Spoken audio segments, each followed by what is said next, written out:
Hello everyone, it's Anne here, your friendly OBM, and I'm just coming to you with a little short video, and I'm going to talk about bottlenecks in business.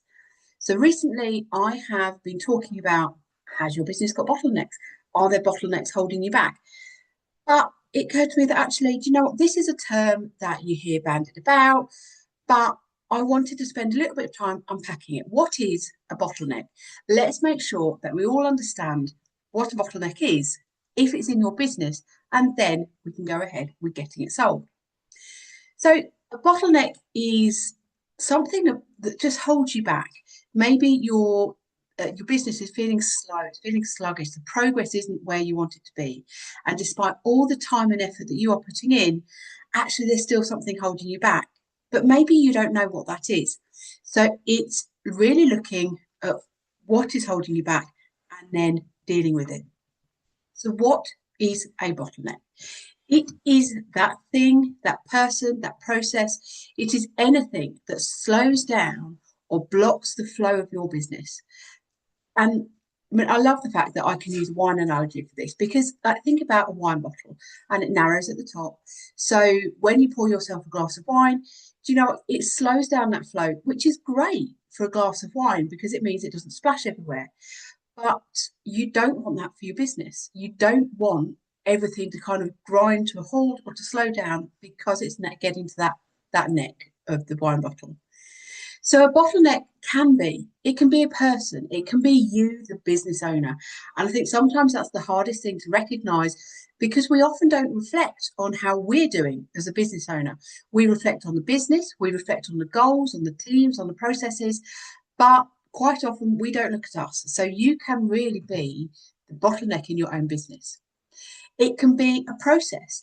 And it may be that it's clunky, maybe that it's actually not being clearly communicated to everybody, or it is just inefficient. It could be a tech tool, one that doesn't integrate with the other systems, or it's not set up to work smoothly. Or maybe you've got a brilliant tech tool, but nobody knows how to use it. So actually, you're using like that top 1% where you could be using or making use of a whole lot more. It could be a missing step, causing work to back up, or an extra kind of authorization step. And the thing that makes bottlenecks really tricky is they're often hidden. So you feel that the flow is not going as fast as you want. You feel it.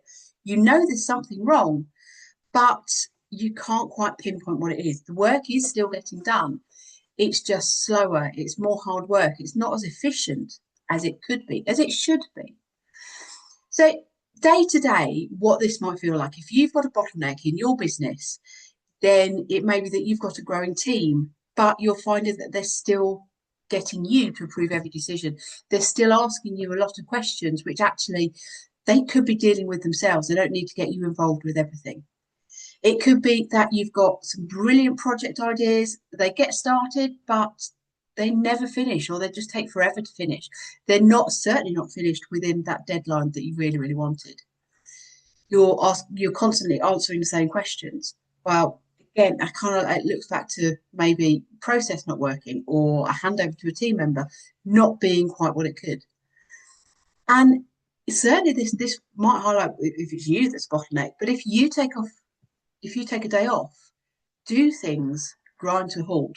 Does the business suffer without you? Because absolutely, this is your baby. You are so important in your business, but you need that time off as well. And the business needs to be able to go on without you. And it could also be an indication could be that your team is saying things like, oh, I'm not sure what to do, or what comes next. I needed to check with you first. So all of these things can be the proof that you've got a bottleneck there. And that's the cause of, again, it's like the slowness in your business. And again, I'm going to say it again because I think it's really important to get this across, is that the most common bottleneck, certainly in a service-based business, is the founder, is the business owner. And it's not to lay blame at you. It's just about clarity. It's about realizing what's going on.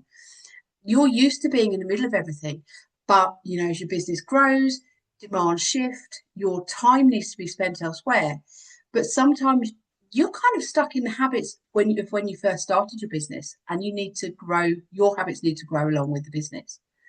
So if you don't deal with these bottlenecks, then you'll be paying extra money. It will cost you money. It will cost you time. It will cost you momentum. It may even cost you like the team morale and actually much higher team turnover. And again, as a business owner, one of the big things it is going to affect your own mental bandwidth. And you might see that with overwhelm or with just kind of a bit of burnout, that, yeah, you need to deal with those bottlenecks so that your business can flow and it can grow at the speed you want. But when you have identified the bottlenecks, then you can start to remove them and you can get that work flowing again. You're not chasing work, you're leading it. You're not fixing issues, you're not firefighting. You're moving forward and you're making progress. So, what I want you to do is just to think next time things in your business feel slow or harder than they should, don't just ask, like, what's going on with this project? Ask, where is the friction in this work? Where is this slowing up? And if you're not sure where the bottlenecks are, well, I've got a solution to that. And that is to have a business ops review with me. And that's where I help you spot what is slowing you down, what is slowing the business down from an objective view. So I'm going to be popping back later in another video, which gives you 3 common bottlenecks, which I see all the time, and how you can fix them. But for now, this has been great, and I'll see you in the next video. Bye-bye.